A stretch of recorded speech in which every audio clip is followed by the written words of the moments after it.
우리가 몰랐던 놀라운 영양소의 보고 들깨입니다. 요즘 무릎이 아프거나 계단 오르내리기가 힘드신 분들 계신가요? 아침에 일어났을 때 관절이 뻣뻣하거나 예전보다 기억력이 떨어진 것 같아서 걱정되시는 분들도 많으실 겁니다. 많은 분들이 나이가 들면 어쩔 수 없다고 생각하시지만 혹시 우리 부엌에 늘 있는 평범한 재료 하나가 이런 문제들에 도움이 될 수 있다는 사실을 알고 계신가요? 안녕하세요. 백세건강연구소입니다. 오늘은 우리에게 너무나 친숙하지만 그 진짜 가치를 제대로 모르고 있었던 들깨에 대해 이야기해 보려고 합니다. 들깨라고 하면 보통 어떤 생각이 드시나요? 고소한 들깨죽이나 나물무침에 들어가는 고명 정도로만 생각하시는 분들이 대부분일 텐데요. 오늘 이 영상을 보시고 나면 들깨를 보는 시각이 완전히 달라지실 겁니다. 사실 들깨는 단순히 맛을 내는 향신료가 아닙니다. 우리 몸에 꼭 필요한 영양소가 가득 들어있는 그야말로 자연이 주는 건강 선물이에요. 들깨가 주목받는 가장 큰 이유는 바로 오메가3 지방산 때문입니다. 오메가3라고 하면 보통 생선을 떠올리시죠? 그런데 식물 중에서 들깨는 오메가3가 특히 풍부한 식품 중 하나입니다. 농촌진흥청에서 발표한 자료를 보면 들깨에는 알파리놀렌산이라는 식물성 오메가3가 상당히 많이 들어있어요. 이 성분이 우리 몸에서 어떤 일을 하는지, 그리고 왜 중요한지를 지금부터 차근차근 알아보겠습니다. 그런데 여기서 중요한 점이 하나 있습니다. 식물성 오메가3인 알파리놀렌산은 우리 몸에서 EPA와 DHA라는 성분으로 일부 변환됩니다. 물론 변환율이 그리 높지는 않아요.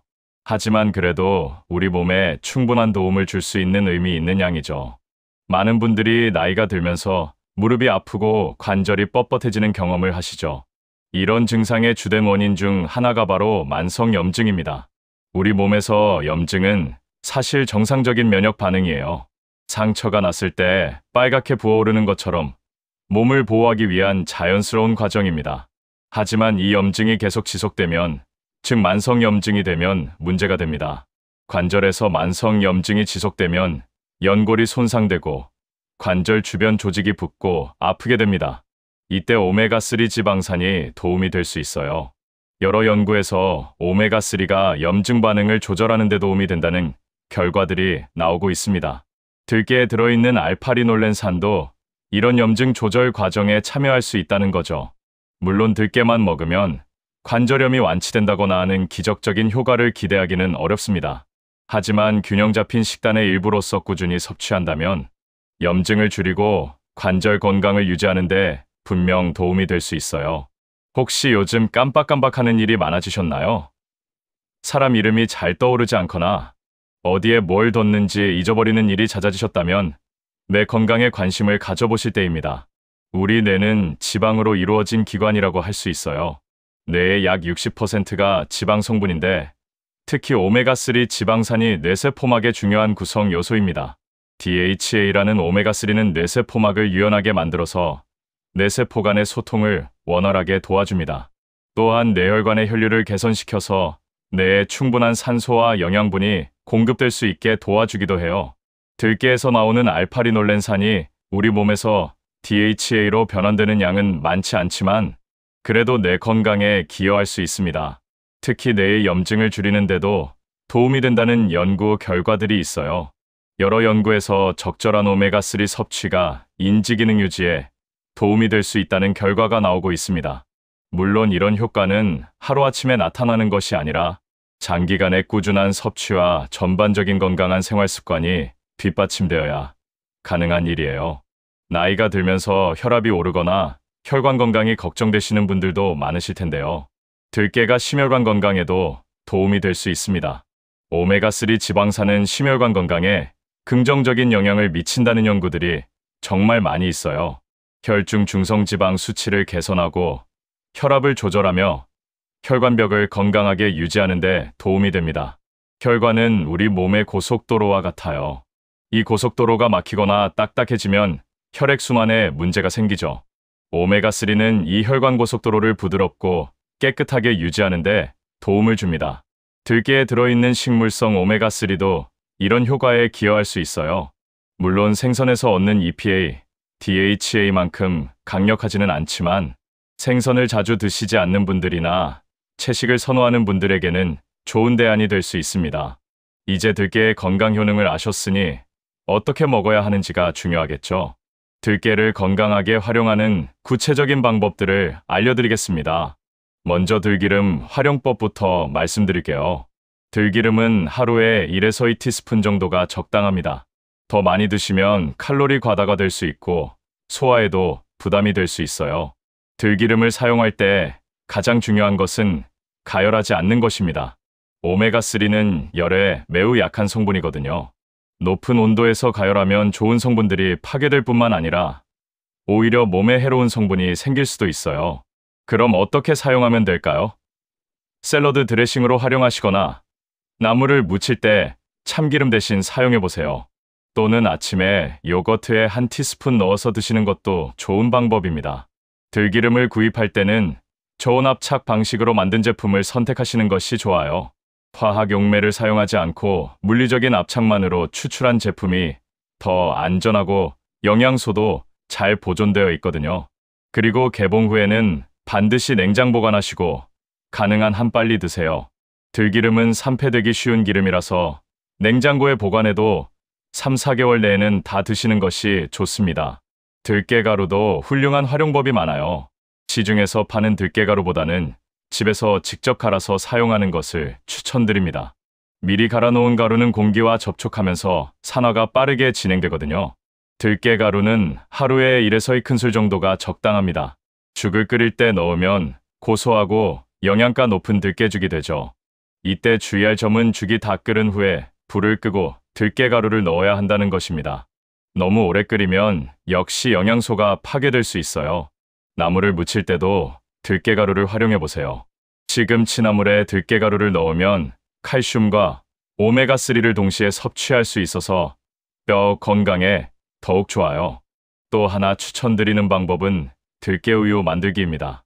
들깨 3큰술을 물에 30분 정도 불린 후 믹서에 물 200ml와 함께 갈아주세요.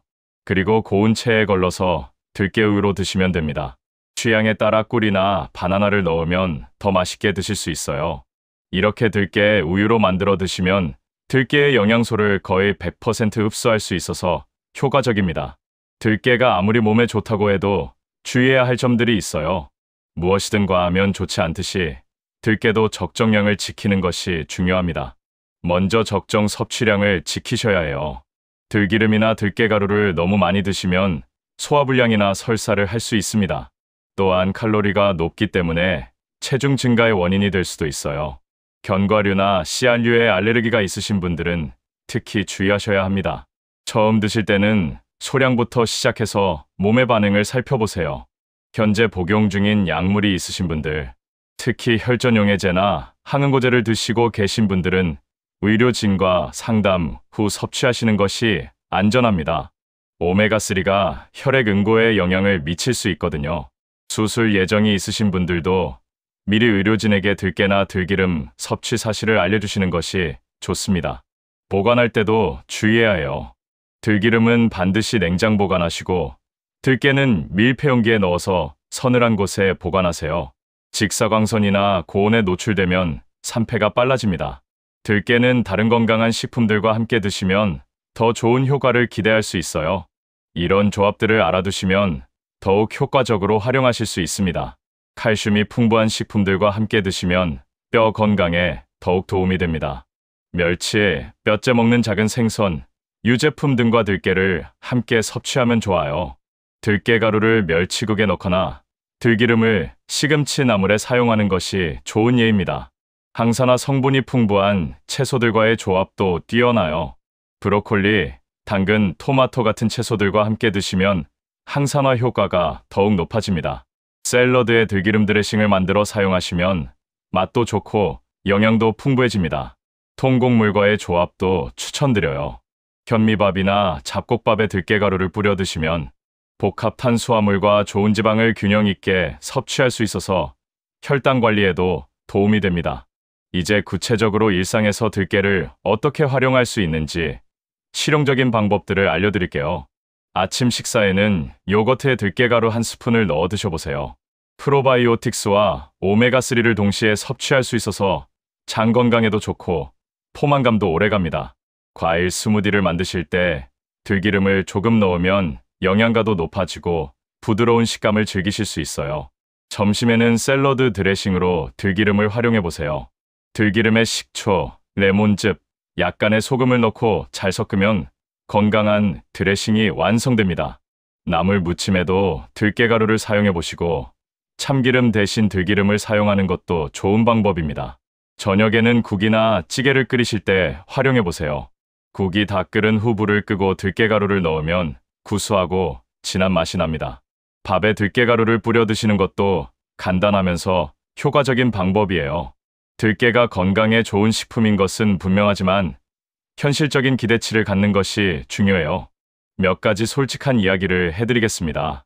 먼저 들깨를 드신다고 해서 며칠 만에 극적인 변화를 기대하기는 어려워요. 우리 몸의 세포가 새로 만들어지고 교체되는 데는 시간이 필요합니다. 최소 몇 달 이상은 꾸준히 섭취해야 효과를 느낄 수 있어요. 또한 들깨만으로는 한계가 있다는 점도 인정해야 합니다. 건강은 하나의 음식이 아니라 전체적인 식단과 생활 습관의 결과예요. 들깨를 꾸준히 드시되 균형 잡힌 식단과 적절한 운동, 충분한 수면, 스트레스 관리도 함께 해주셔야 합니다. 개인차도 고려해야 해요. 같은 양을 드셔도 사람마다 효과는 다를 수 있습니다. 본인의 몸 상태를 관찰하면서 적절히 조절하시는 것이 중요해요. 하지만 포기할 필요는 없어요. 작은 변화라도 꾸준히 실천하다 보면 분명 몸이 달라지는 것을 느끼실 수 있을 거예요. 중요한 것은 완벽함이 아니라 지속 가능성입니다. 들깨 섭취와 함께 실천하면 좋은 다른 건강관리법들도 말씀드릴게요. 이런 것들을 함께 실천하시면 들깨의 효과도 더욱 극대화될 수 있어요. 적절한 운동은 정말 중요해요. 관절 건강을 위해서는 무리가 가지 않는 범위에서 꾸준히 움직이는 것이 필수입니다. 걷기, 수영, 요가, 태극권 같은 운동들이 좋아요. 무리한 운동보다는 매일 조금씩이라도 꾸준히 하는 것이 더 효과적입니다. 충분한 수면도 빼놓을 수 없어요. 우리 몸이 회복하고 재생하는 시간이 바로 잠자는 시간이거든요. 하루 7에서 8시간의 양질의 수면을 취하시려고 노력해보세요. 잠들기 전에 스마트폰이나 TV를 보는 것보다는 독서나 명상을 하시는 것이 좋습니다. 스트레스 관리도 중요한 부분이에요. 만성 스트레스는 염증을 증가시키고 면역력을 떨어뜨립니다. 본인만의 스트레스 해소법을 찾아보세요. 산책, 음악 감상, 취미 활동, 친구들과의 만남 등 무엇이든 좋아요. 금연과 절주도 기본이에요. 흡연과 과도한 음주는 염증을 증가시키고 혈관 건강에 해롭습니다. 가능하면 금연하시고 음주는 적당히 하시는 것이 좋습니다. 이제 들깨를 구입하고 보관할 때 알아두면 좋을 팁들을 알려드릴게요. 좋은 들깨를 고르려면 먼저 색깔을 보세요. 들깨는 균일한 갈색을 띠는 것이 좋아요. 너무 까맣거나 변색된 것, 이물질이 섞여 있는 것은 피하세요. 냄새도 중요해요. 신선한 들깨는 고소한 냄새가 나지만 상한 들깨는 쿰쿰하거나 시큼한 냄새가 날 수 있어요. 가능하면 국산 들깨를 선택하시는 것을 추천해요. 신선도도 좋고 품질 관리도 잘 되어 있거든요. 들기름을 선택하실 때는 저온압착 방식으로 만든 제품을 고르세요. 포장지에 저온압착, cold pressed라고 표시되어 있는 제품이 좋아요. 화학 용매를 사용하지 않고 물리적인 압착만으로 추출한 제품이 더 안전합니다. 들기름은 작은 용량으로 구입해서 빨리 사용하는 것이 좋아요. 큰 용량을 사면 경제적이긴 하지만 개봉 후 오래 두면 산패될 수 있거든요. 보관할 때는 들깨는 밀폐용기에 넣어서 서늘하고 건조한 곳에 보관하세요. 냉장고에 보관하면 더 오래 신선하게 유지할 수 있어요. 들기름은 개봉 후 반드시 냉장 보관하시고 3, 4개월 내에 사용하세요. 직사광선이나 고온에 노출되지 않도록 주의하시고 사용할 때마다 뚜껑을 꼭 닫아주세요. 들깨는 자연식품이지만 다음과 같은 경우에는 의료진과 상담 후 섭취하시는 것이 안전합니다. 현재 복용 중인 약물이 있으신 분들, 특히 혈전용해제, 항응고제, 혈압약을 드시고 계신 분들은 꼭 담당 의사와 상담해보세요. 오메가3가 이런 약물들과 상호작용할 수 있거든요. 특정 질환으로 치료받고 계신 분들도 마찬가지예요. 당뇨병, 심장질환, 간질환, 신장질환 등이 있으시다면 식단 변화에 제한이 있을 수 있어요. 알레르기가 있으신 분들은 더욱 주의하셔야 해요. 견과류나 씨알류 알레르기가 있으시다면 들깨도 알레르기 반응을 일으킬 수 있거든요. 수술 예정이 있으신 분들도 미리 의료진에게 알려주시는 것이 좋아요. 수술 전후에는 혈액 응고에 영향을 미칠 수 있는 식품들의 섭취를 조절해야 할 수도 있거든요. 임신이나 수유 중인 분들도 마찬가지로 의료진과 상담 후 섭취량을 결정하시는 것이 안전합니다. 지금까지 들깨의 건강 효능과 올바른 활용법에 대해 자세히 알아봤습니다. 들깨는 정말 우리에게 친숙한 식재료이면서 동시에 건강에 도움이 될 수 있는 영양소가 풍부한 식품이에요. 하지만 가장 중요한 것은 적절한 기대치를 갖고 꾸준히 실천하는 것입니다. 하루아침에 기적 같은 변화를 기대하기보다는 건강한 식단의 일부로서 장기간 섭취하며 전반적인 건강 관리에 도움을 받는다는 마음가짐이 필요해요. 오늘부터 실천해 볼 수 있는 간단한 방법들을 제안 드릴게요. 이번 주 장 보실 때 좋은 들깨나 들기름을 하나 구입해 보세요. 그리고 내일 아침 요거트에 들깨가루 한 스푼을 넣어 드셔보세요. 점심에는 나물 무침에 들기름을 활용해 보시고 저녁에는 국이나 찌개에 들깨가루를 넣어 보세요. 처음에는 낯설 수 있지만 며칠 지나면 들깨의 고소한 맛에 익숙해지실 거예요. 그리고 몇 주, 몇 달 지나면서 조금씩 몸의 변화를 느끼실 수 있을 겁니다. 작은 변화부터 시작해서 점진적으로 들깨를 일상에 포함시켜 보세요. 몸의 반응을 관찰하면서 본인에게 맞는 섭취량과 방법을 찾아가시면 됩니다. 중요한 것은 완벽함이 아니라 꾸준함입니다. 매일 빠짐없이 챙겨 드시지 못해도 괜찮아요. 일주일에 대부분의 날 챙겨 드실 수 있다면 충분합니다. 들깨가 여러분의 건강한 식습관 중 하나가 되어서 더 활기차고 건강한 일상을 만들어가는데 도움이 되길 바랍니다.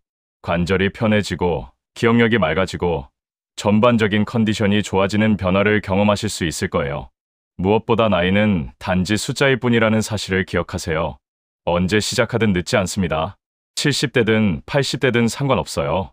건강한 습관을 만들어가는 것에는 나이 제한이 없거든요. 이 영상이 도움이 되셨다면 구독과 좋아요 부탁드리고 댓글로 여러분의 들깨 활용 경험이나 궁금한 점을 공유해 주세요. 아, 들깨를 이렇게 활용해 봤는데 정말 좋더라 하는 개인적인 경험담이 있으시면 다른 분들에게도 큰 도움이 될 것 같아요. 또는 이런 상황에서는 어떻게 들깨를 활용하면 좋을까요? 같은 질문도 환영합니다. 최선을 다해 답변해 드리겠습니다. 함께 건강한 라이프 스타일을 만들어가요. 100세 시대 건강연구소에서 응원합니다. 오늘도 건강하고 행복한 하루 보내세요. 감사합니다.